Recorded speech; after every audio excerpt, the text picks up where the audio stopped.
my hometown of New Orleans, as well as all of Louisiana, is facing a lot of challenges these days. And so, of course, my friends Drew Brees and his wife Brittany stepped right up to help. Hey guys, how are y'all doing? The whole family. Ryland's outside playing already, but the boys wanted to say hi. All right. Okay, you can run outside. Okay, should remind you. Basketball! They're going to play basketball now. School's out. Hi. Homeschool's over.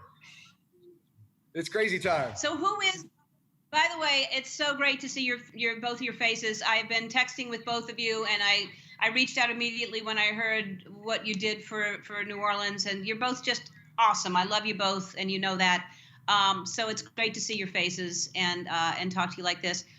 Who's teaching the kids? Both of you? One of you? Britt is by far taking the lion's share of that responsibility at this point. We're making the boys call her Mrs. Breeze.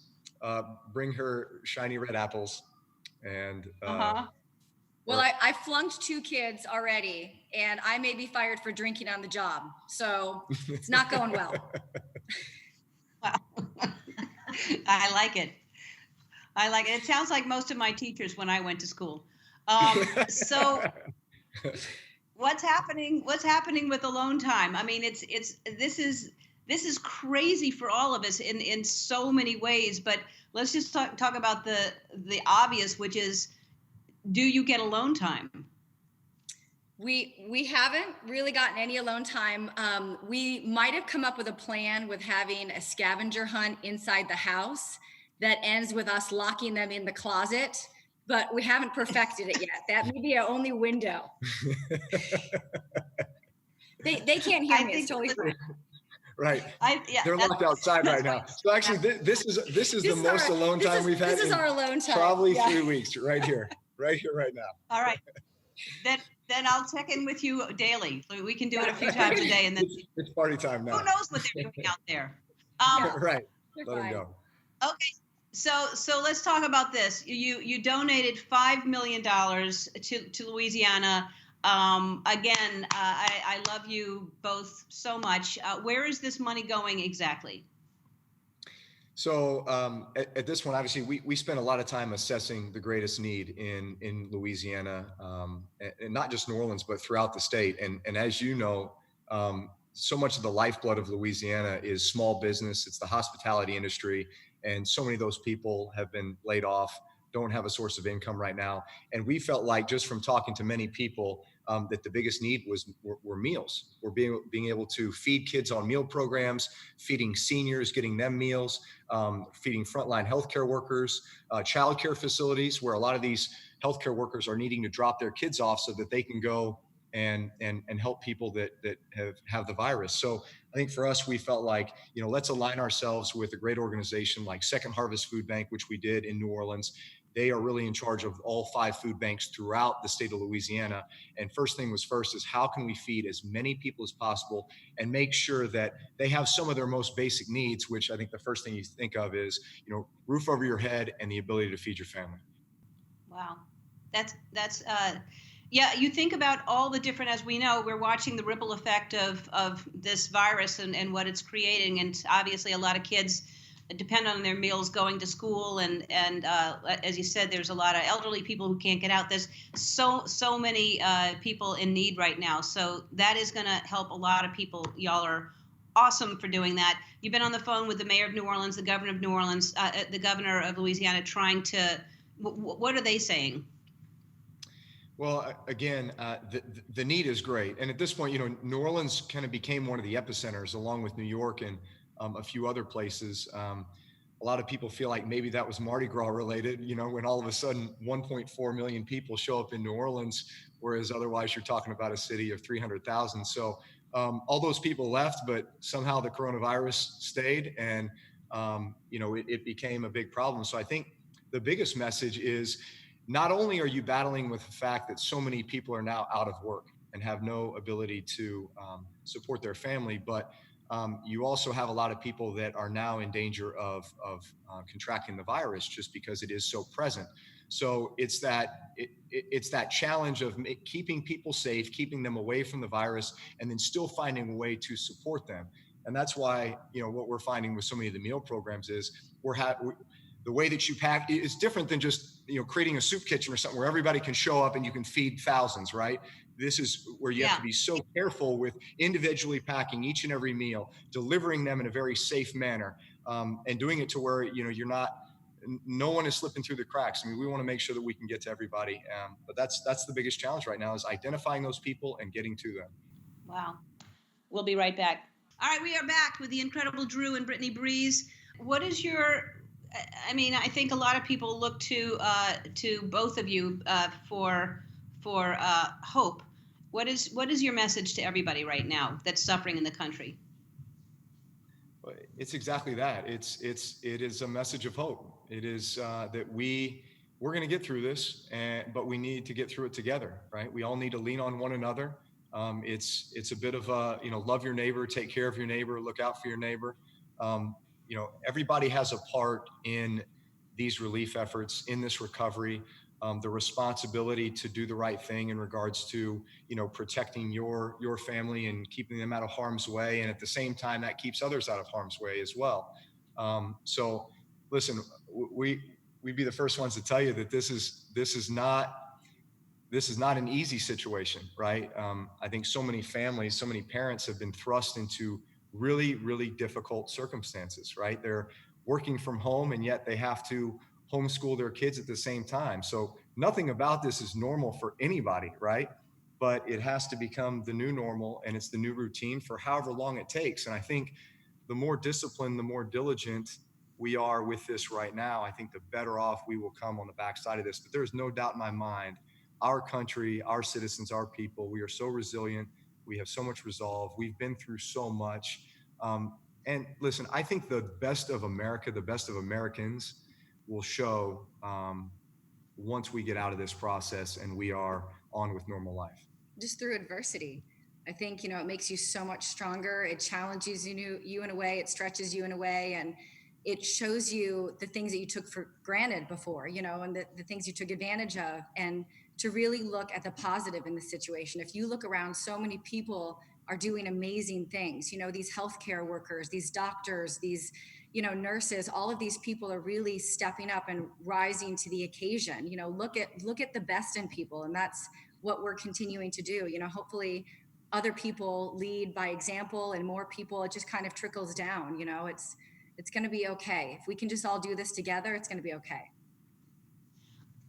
Absolutely. And I think that we are all going to come out of this, and it does shape us. It's a whole new way that we're all going to learn how to live, and we're going to get the good from everything that you're saying. And what I love about it, everybody is finding new ways to be creative, because we're stuck inside and we're having to do things with our family and our partners or whoever. And Brittany, I think you, the ideas that you've come up with already, just the beer pong with your kids with water, what a great idea. Also, I think one of my favorite things that you came up with is shaving Drew's chest for charity. I look forward to seeing that. And I'm sure there's many. We have lots of time to think of more things to do to Drew. These are all skill sets that will really benefit the kids, I think, down the line. And listen, if they miss a couple grades and they go straight to college, they're ready. See, you're always thinking. Drew, let's talk about football. So first of all, how is Sean Payton, the coach of the Saints, was tested positive for coronavirus? How is he doing? He was good. I talked to him right when I got the news that he had contracted the virus, and he was in good spirits. I think he was kind of not sure what to expect at that point, other than he knew he had a 14-day quarantine in his house ahead of him. He made it through that just fine, and then I actually talked to him the day that he was cleared from that, and he certainly seemed like his normal self. He was talking football, he was talking free agency, he was talking about the draft, already beginning to strategize for next season. Good. I'm glad to hear that. So so we're thrilled, obviously, that you signed for 2 more years. Yay! I mean, I think we all were hoping that was the case. And now, what's going to happen? I mean, how you're supposed to be training soon at some point, and then will you play games without fans? How's that going to work?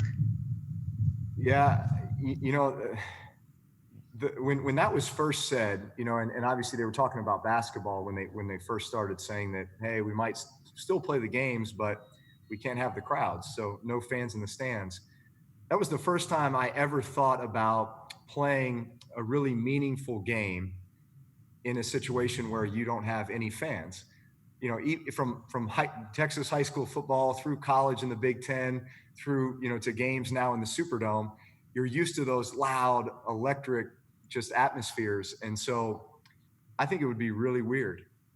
Maybe you just click in and you're in a zone, but I tell you where the fans really help is whenever you get hit and knocked down and you're wondering what happened, you just listen to the sound of the fans, and they usually tell you whether the ball was complete or not. So that was one big benefit. Obviously, we'd miss out on that, but it would be really weird. I hope we're obviously beyond that, and we can get back to that level of normalcy, because I know that I think the American people need sports right now.